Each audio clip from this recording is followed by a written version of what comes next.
주위에 있는 분들과 서로 인사 나누시기 바랍니다.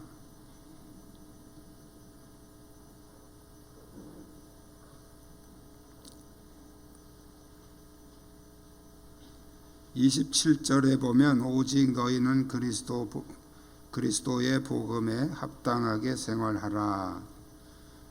여기 합당하게 하는 말은 뭐뭐답게 또 잘 어울리게 그런 뜻입니다. 잘 어울리게.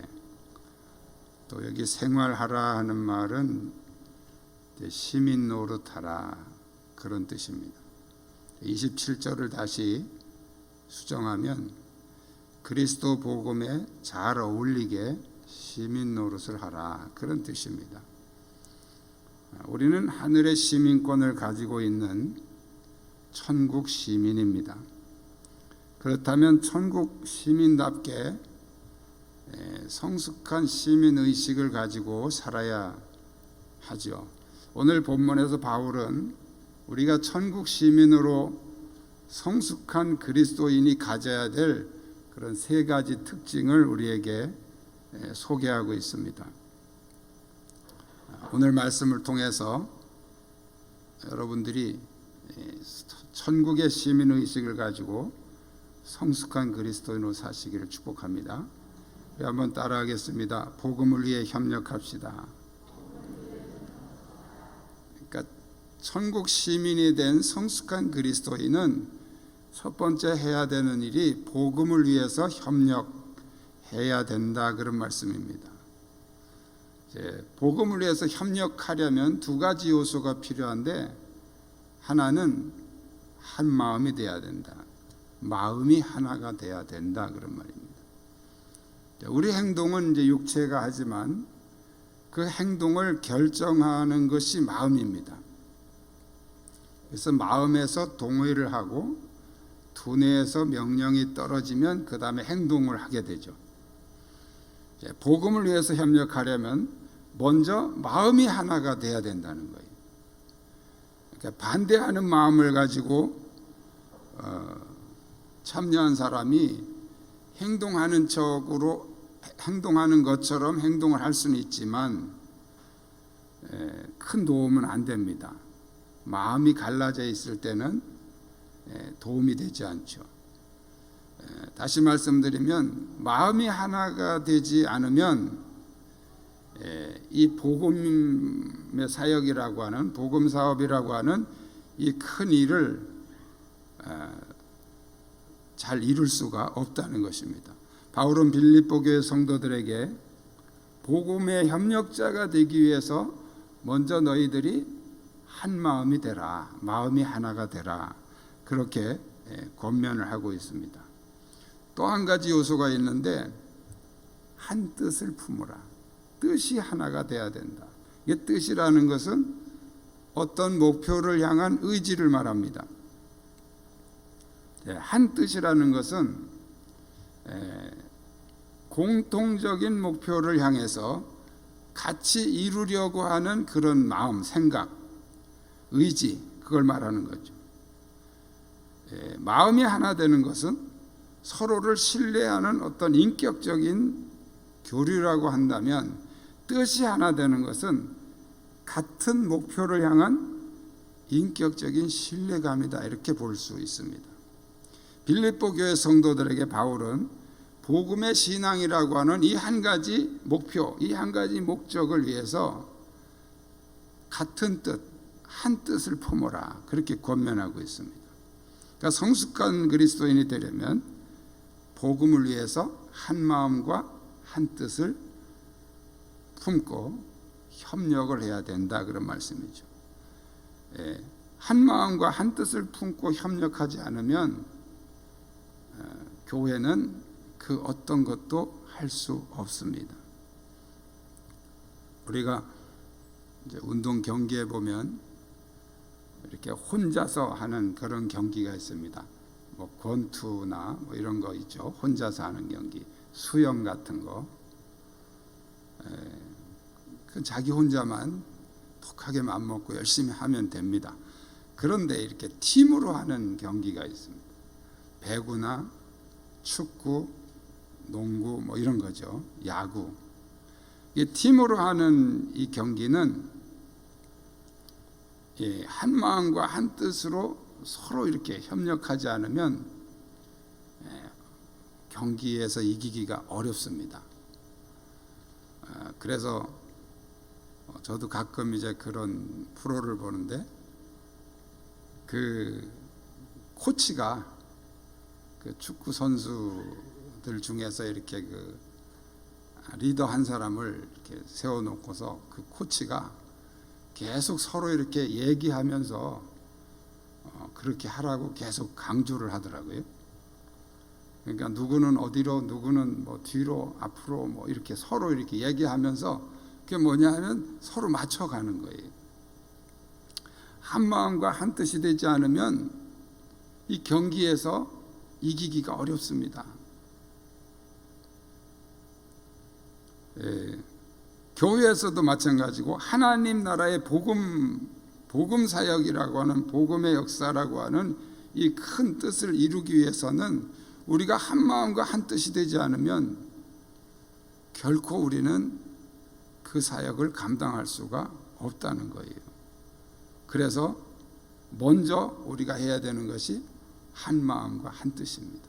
마귀는 자꾸 우리의 마음을 갈라놓습니다. 분산시키고 이간질하고, 그래서 서로 뜻이 안 맞게 하고 마음이 하나 되지 못하게 하고, 그런 것들이 전부 다 마귀의 역사입니다. 성령님께서는 우리를 계속해서 하나 되게 하시는 줄 믿습니다. 그래서 복음을 위해서 한 마음과 한 뜻으로 협력하게 될 때 그가 바로 성숙한 그리스도인으로 또 하나님 나라의 시민으로 승리하게 될 줄로 믿습니다. 두 번째는 따라합니다. 모든 일에 담대합시다. 28절에 보면요, 무슨 일에든지 대적하는 자들 때문에 두려워하지 아니하는 이 일을 듣고자 함이라. 두려워하지 않는 거, 왜 우리가 담대해야 되냐면 이 복음에는 항상 대적자가 있다는 거예요. 대적자. 좋은 일이라고 할지라도 항상 반대자가 있게 마련입니다. 예수님의 제자 중에도 가룟 유다가 있었고, 또 예수님이 하나님 말씀을 그렇게 하나님 말씀만 선포했음에도 불구하고 그 대적자들 때문에 십자가에서 죽으셨죠. 놀라운 사실은 전능하신 그 하나님을 대적하는 세력이 있다는 거예요. 전능하신 하나님, 누가 대적하겠습니까? 그런데 그 전능하신 하나님을 대적하는 세력이 있다는 겁니다. 복음의 일꾼들을 대적하는 세력은 사실은 주님을 대적하는 세력이죠. 그래서 예수님이 세상이 너희를 핍박할 때 두려워하지 마라. 너희를 핍박하는 것이 아니고 나를 핍박하는 것이다. 복음의 일꾼들을 대적하고 공격하는 것은 우리를 하는 게 아니고 예수님에게 대한 대적이라는 거예요. 그래서 이 복음의 사역을 하면서 담대한 믿음을 가져야 되는데, 그것은 바로 대적자를 이기기 위한 담대함이죠. 우리가 천국 시민으로 살아간다는 것 자체가 영적 전쟁을 하는 것과 같습니다. 대적자 사탄은 여러 가지로 우리를 공격하고 방해하고 있죠. 성경의 많은 곳에서 우리를 영적인 군사로 표현하고 있습니다. 군인에게 주어지는 첫 번째 요구는 바로 담대함입니다. 겁먹은 사람은 절대 싸울 수가 없습니다. 이 담대함은 어디서 나오는 것일까요? 절대자를 향한 믿음, 신뢰감에서 오는 것입니다. 두려움이나 공포감은 어디서 오느냐 하면 나를 도울 사람이 없다, 나를 도울 자가 없다라는 생각이 들 때 두려움을 갖게 됩니다. 나는 약하다 하는 생각을 가질 때, 또 나는 나는 도울 사람이 없다라는 생각을 가질 때 두려움이 오게 되는 것이죠. 예, 저희가 어렸을 때, 아주 어렸을 때 살던 그 동네, 아주 시골 동네인데 집이 이렇게 몇백 미터씩 떨어져서 한 집씩 있는 그런 아주 시골 농촌 마을이었습니다. 저희 집이 그 동네 중앙에 있어서 사람들이 지나갈 때 항상 우리 마당으로 이렇게 지나가는데, 이웃의 그 아이들이 이렇게 지나갈 때는 이제 그 집 키우는 개가 따라옵니다. 개가 따라오는데 그 동네에서 우리 집 개를 이기는 개가 없습니다. 그럼 왜 그러냐 하면 우리 집은 가운데니까 아이들이 지나갈 때 개가 주인 따라서 쫄랑쫄랑 오다가 우리 개를 만나면 항상 이렇게 싸웁니다. 개는 만나면 싸우더라고요. 왜 그러는지. 그러면 이제 싸움이 붙으면 이 지나가는 개는 자기 집이 아니니까 좀 마음이 이렇게 쫄아들어 있는 상태고, 우리 집 개는 이제 자기 집 마당이니까 이렇게 든든한 믿음이 있는 거예요. 그리고 뒤에 우리 주인이 있고 여기는 우리 집이라는 그런 믿음이 있으니까 뭐 큰 개든 작은 개든 오면 그냥 담대하게 달려드니까 다른 개들이 힘을 못 쓰는 거예요. 나중에 제가 이제 커서 왜 그렇게 우리 개가 잘 싸우나 그랬더니 개가 특별히 뭐 좋은 개라서 그런 게 아니고 시골 뭐 똥개들 다 비슷하잖아요. 다 비슷한데 이게 이제 자기 집 마당이라고 하는 그것 때문에 이게 믿음이 있는 거예요. 여긴 우리 집이고 우리 주인이 집에 있고 그래서 나는 이길 수 있다, 이런 담대한 믿음이 있어서 이긴 것입니다. 개도 주인을 믿으면 담대함이 생긴다는 거예요. 하나님은 항상 나의 편이 되어주시고 하나님이 나와 함께 하신다는 것을 믿으면 담대하게 될 줄 믿습니다. 그래서 바울이 오늘 본문에서 무슨 일이든지 대적자들 때문에 두려워하지 않는 이 일을 듣고자 함이라. 대적자들 때문에 두려워하지 않는 그 담대함, 믿음, 그것은 바로 하나님에 대한 신뢰, 하나님에 대한 믿음에서 나오는 줄로 믿습니다. 이 믿음이 우리 모두에게 넘치기를 축복합니다. 천국 시민으로 성숙한 그리스도인으로 사는 세 번째는 따라합니다. 주님을 위해 고난도 각오합시다. 우리가 예수를 믿을 때 그 주어지는 그런 축복을 이제 은혜라고 말합니다. 그래서 뭐 이렇게 일이 잘 돼도 하나님 은혜, 또 몸이 건강해도 하나님 은혜, 이렇게 하나님 은혜라는 말을 우리가 주로 쓰죠. 그래서 우리가 예수를 믿음으로 주어지는 여러 가지 축복들을 은혜로 인정하고 감사하며 사는 것은 대부분의 그리스도인들이 가지고 있는 신앙입니다. 그러나 오늘 여러분들이 성숙한 그리스도인이 되기를 원한다면 바로 주님 때문에 받는 고난, 주님 때문에 당하는 어려움까지도 은혜로 받아들이시기를 축복합니다. 그것도 특권이에요. 그리스도인들만의 특권이고 그리스도인에게 주어지는 은혜라고 하는 사실입니다. 우리가 보람이라는 말을 많이 쓰죠. 오늘 내가 하루를 보람 있게 살았다. 또 내가 어떤 일을 했는데 아주 보람이 있었다. 그런 말을 하죠. 이 보람이라고 하는 말은 얼마나 가치 있는 일에 투자했느냐, 가치 있는 일을 위해서 내가 고생했느냐, 거기에 대한 그 가치 기준의 감정입니다. 그걸 보람이라고 말합니다. 쓸데없는 일에다가 내가 많이 고생하고 또 많은 뭐 돈을 투자하고 뭐 처음부터 쓸데없는 데 투자하는 사람이 누가 있겠어요? 그거 좋은 일인 줄 알고 아니면 잘 될 줄 알고 하는 거죠. 그런데 나중에 보면 사기를 당했거나 또 그냥 헛된 일로 끝났거나, 그럴 때 우리에게 오는 그 느낌이 허망한 거죠.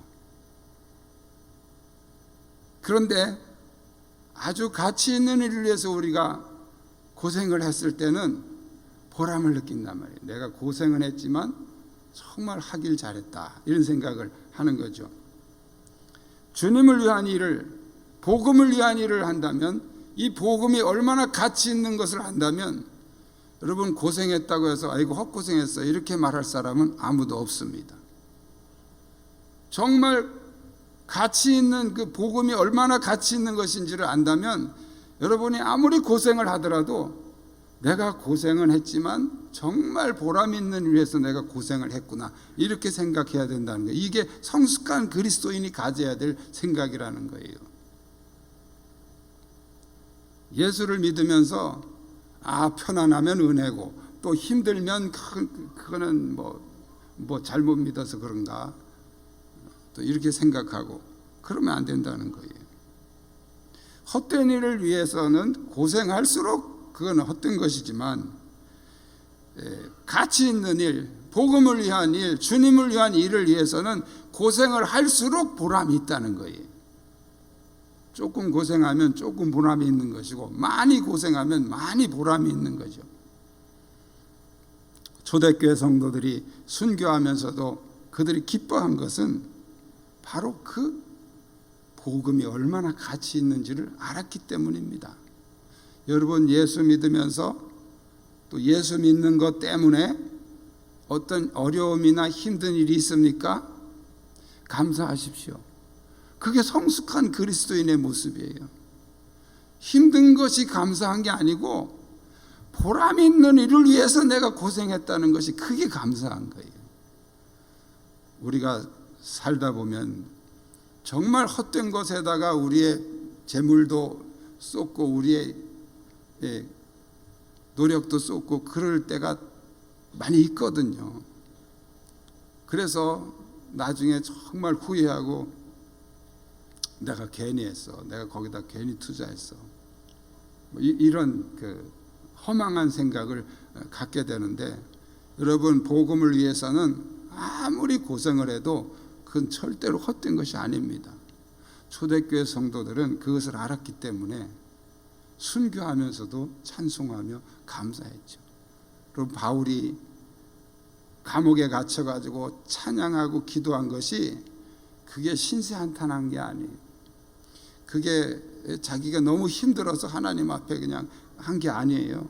감사해서 한 겁니다. 왜 감사했습니까? 내가 주님의 복음을 위해서 고난을 받는 거, 감옥에 갇힌 거, 이게 아무나 할 수 있는 게 아니거든요. 이게 바로 그리스도인의 특권이고 이걸 은혜라고 하는 거예요. 은혜. 그래서 바울은 감옥에 갇힌 은혜를 감사하면서 찬양하고 기도했던 것입니다. 성숙한 그리스도인이 되려면 우리는 주님을 위해 받는 고난도 기쁨으로 받아들일 수 있어야 돼요. 예수 믿는 게 너무 힘들어, 짜증나, 그렇게 생각하시면 안 돼요. 예수 믿는 것이 힘들고 고생스럽다면 그것은 여러분이 정말 가치 있는 일을 위해서 내가 이런 어려움도 감수한다는 그런 보람을 느끼시고 그걸 은혜로 여기시기를 축복합니다. 그것이 바로 성숙한 그리스도인들이 가져야 되는 삶의 태도예요. 좋은 일이 있으면 할렐루야 감사합니다 뭐 하고 뭐 간증하고 다니고, 조금만 힘들면 아이고 힘들어 예수 못 믿겠어, 교회 가면 왜 이렇게 그냥 뭐 하라는 것도 많고 뭐 내라는 것도 많고, 이러면 안 된다는 거예요. 여러분들이 많은 것을 얼마를 투자하든지 얼마를 고생하든지 그게 중요한 게 아니고 내가 얼마나 가치 있는 일에 이걸 하고 있느냐, 그걸 생각해야 된다는 거예요. 복음은 우리의 생명까지 바쳐도 아깝지 않을 만큼 가치 있는 일입니다. 이것은 하나님이 가장 소중히 여기시는 것이고 또 우리 그리스도인들이 가장 소중하게 생각해야 되는 부분이에요. 사랑하시는 성도 여러분, 비록 우리가 이 땅에 살지만 우리는 하늘나라의 천국 시민입니다. 성숙한 그리스도인으로서 천국 시민답게 복음을 위해서 협력하고 담대하게 주님을 위해서 고난도 기쁨으로 받아들이고 감사하고 은혜로 여기며 살아가시기를 주님의 이름으로 축복합니다. 기도하겠습니다. 오늘 주신 말씀 기억하면서 우리는 세상에 살지만 하나님 나라의 시민입니다. 복음을 위해서 협력하며 담대한 믿음으로 주님을 위해서 고난도 기쁨으로 감수하는 성숙한 천국 시민으로 살게 하여 주옵소서. 우리 이 시간 함께 통성으로 기도하겠습니다.